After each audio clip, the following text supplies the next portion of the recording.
Salut et bienvenue sur Point RH. Dans cette nouvelle vidéo, je vais répondre à une question qui m'a été posée par un abonné, à savoir c'est quoi la souplesse en intérim et aussi comment mettre fin à son contrat de mission lorsqu'on est intérimaire. Donc, la souplesse. La souplesse, c'est un mécanisme, c'est une particularité du contrat de travail temporaire qui le rend plus flexible tout simplement. Et à travers la souplesse, l'entreprise utilisatrice peut avancer ou prolonger la fin du contrat sans nécessairement passer par un avenant.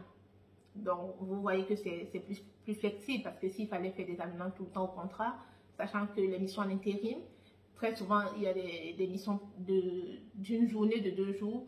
Donc, du coup, à travers la souplesse, des entreprises de travail temporaire et des entreprises utilisatrices essaient de jouer sur la souplesse sans nécessairement faire des avenants au contrat de travail. Et pour rappel, sur le contrat de travail temporaire, c'est un contrat tripartite qui lie 3 personnes, vous le salarié intérimaire, l'entreprise utilisatrice et l'entreprise de travail temporaire. Et le contrat qui vous lie, vous salarié intérimaire, à l'entreprise de travail temporaire, c'est un contrat de mission. Donc, à travers ce contrat, l'entreprise de travail temporaire vous met en mission auprès d'une entreprise utilisatrice. Et maintenant, le contrat qui lie l'entreprise de travail temporaire à l'entreprise utilisatrice, c'est un contrat de mise à disposition. Parce qu'elle vous met à disposition de l'entreprise utilisatrice. Donc ça, c'est un petit rappel. Et sachant que j'ai fait une vidéo beaucoup plus explicite où j'explique le mécanisme du contrat de travail temporaire.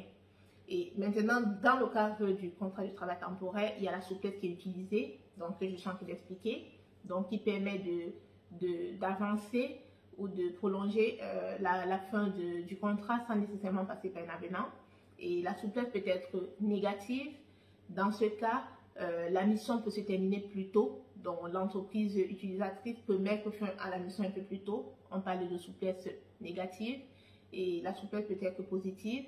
Et dans ce cas, l'entreprise utilisatrice peut mettre fin à la mission un peu plus tard que prévu.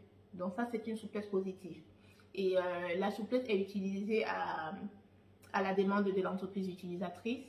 Et une fois que la souplesse est utilisée dans le cadre du contrat, il ne peut plus être renouvelé parce que du coup, le contrat si c'est une souplesse positive par exemple, le contrat est prolongé jusqu'à la fin du délai prévu par la souplesse, sachant que la durée de la souplesse varie en fonction de la durée du contrat de travail. Et maintenant, vous, salarié intérimaire, une fois que la souplesse se met en route dans le cadre de votre contrat de travail, à supposer que c'est une souplesse positive, vous ne pouvez pas refuser que la souplesse vous soit appliquée sous peine de, si vous mettez fin à votre contrat de travail alors que c'est la souplesse qui est en train de courir, je vais dire ça comme ça, on va parler de rupture anticipée et vous n'aurez pas vos indemnités de fin de mission. Parce que la souplesse, ça fait partie intégrante du contrat de travail.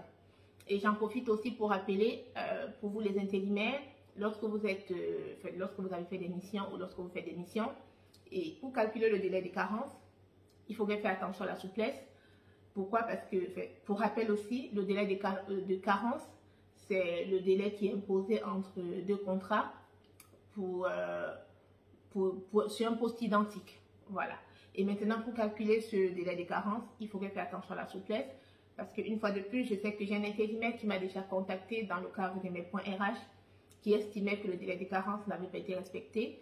Mais quand j'ai passé en revue et ses contrats et ses bulletins de paie, on a bien pu voir que la souplesse avait été appliquée. Donc, soit son contrat s'était terminé un peu plus tôt et du coup, le prochain contrat a commencé un peu plus tard. Et entre les 2 contrats, la souplesse était bien appliquée. Donc, faites bien attention à la souplesse quand vous voulez calculer votre délai de carence si vous êtes intérimaire. Maintenant, le deuxième volet de la question, comment mettre fin à son contrat de mission ou à son contrat de travail temporaire ou son contrat de mission, tout simplement.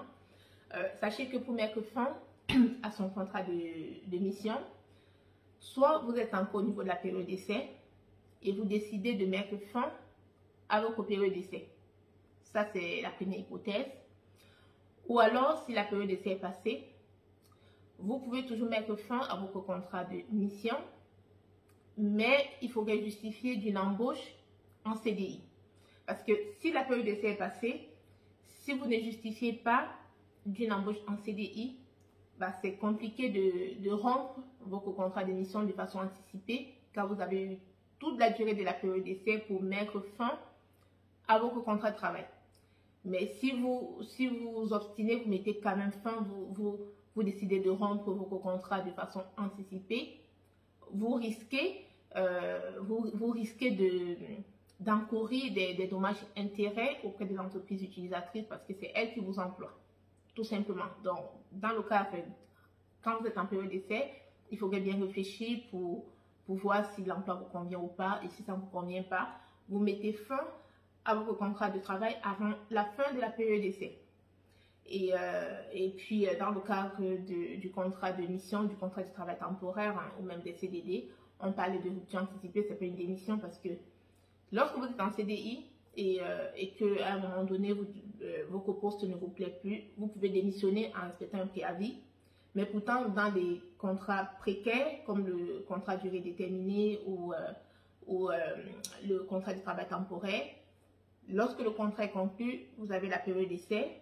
Et après la période d'essai, c'est assez compliqué de pouvoir mettre fin à son contrat de travail, sauf si on justifie d'une embauche en CDI, parce que le contrat de travail temporaire a un cadre juridique assez strict qui permet, ou alors à cause duquel on ne peut pas le rompre n'importe comment, un peu comme on décide de rompre un contrat CDI. Donc j'espère que mes explications sont assez claires pour vous.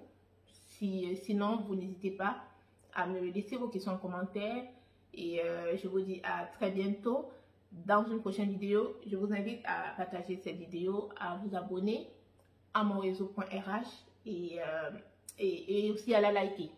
Voilà, à très bientôt. Ciao!